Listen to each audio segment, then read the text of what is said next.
Bonjour, prêt à percer un secret qui va rendre le français beaucoup plus simple? Aujourd'hui, on s'attaque aux mots invariables. Croyez-moi, une fois qu'on les connaît, tout c'est clair. C'est parti! Alors, on pourrait presque dire que ce sont les mots secrets de la langue française. Vous savez, ces mots qu'on voit partout, tout le temps, et qui en fait ont une particularité géniale. Ils ne nous tendent jamais de piège. Une fois qu'on les a dans sa poche, eh bien construire des phrases, ça devient un jeu d'enfant. Le concept est super simple. Ces mots, ce sont les plus fiables de toute la langue française. Pourquoi? Parce qu'ils ne changent jamais. Pas de masculin, de féminin, pas de pluriel, rien de tout ça. Leur orthographe reste la même tout le temps. C'est une règle sans exception. Et ça, franchement, c'est une excellente nouvelle. Notre méthode va être très simple et efficace. D'abord, on écoute bien le son du mot. Juste après, on regarde comment il s'écrit. Le but du jeu, c'est d'associer le son et l'image du mot dans sa tête, pour que ça rentre pour de bon. Allez, c'est parti pour la première session d'entraînement. On commence tranquillement avec les mots qui commencent par A, B et C. On se concentre bien, on ouvre grand les oreilles et les yeux. On y va, écoutez puis regardez. Afin, de, ailleurs, ainsi, alors, après, assez et à travers. Voilà, ces mots-là, on les écrit toujours comme ça. Facile, non? On continue. Au-dessous, au-dessus. Ah, attention, un grand classique qui pose souvent problème, aujourd'hui. Regardez bien comment il s'écrit, c'est un peu spécial. A-U-J-O-U-R d'apostrophe H-U-I. Allez, on enchaîne. Auparavant, auprès, aussi, aussitôt et enfin autant.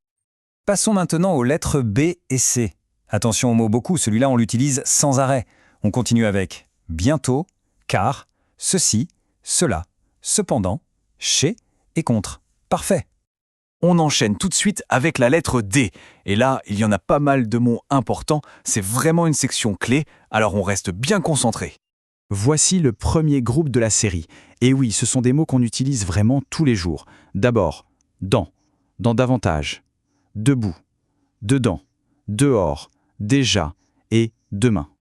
Et voilà, on termine la lettre D avec cette liste. Depuis, derrière, dès que, désormais, dessous, dessus, devant, donc et durant.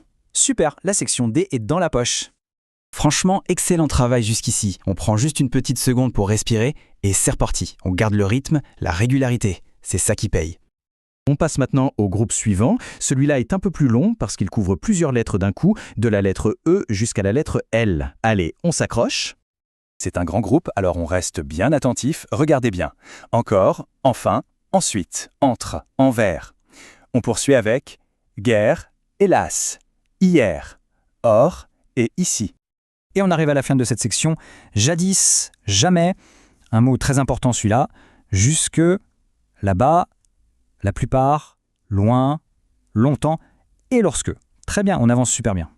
Ça y est, c'est la dernière ligne droite, le tout dernier groupe de mots, de M à V. C'est le sprint final, le moment de tout donner pour bien fixer tout ce qu'on a vu. Allez, dernier tour de piste. Maintenant, mais malgré, mieux, moins, néanmoins, par et un grand classique indispensable parce que. Attention, en 2 mots. La lettre P est bien fournie, regardez bien. Parfois, parmi, partout, pendant.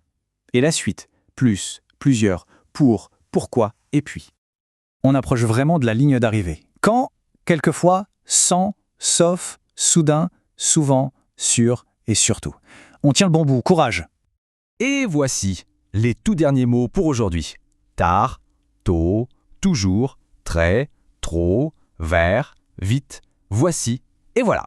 Et voilà, c'est fini. Félicitations. Ok, la partie entraînement est terminée. Mais alors, au fond, à quoi ça sert tout ça? C'est simple, on vient de débloquer ce qui est un peu comme un super pouvoir en français. Et voilà le point le plus important. En maîtrisant ces mots, on élimine une source gigantesque d'erreurs. Lire, écrire en français, ça devient beaucoup plus simple, parce qu'on a maintenant une base de mots super fiables, qui ne changeront jamais. Fini les mauvaises surprises avec les accords. Alors, la question finale, juste pour réfléchir un peu. Maintenant qu'on a tous ces nouveaux outils dans notre boîte, lequel de ces mots on pourrait essayer d'utiliser en premier pour construire une phrase? Parce que la meilleure façon de retenir, c'est de s'en servir. Le défi est lancé.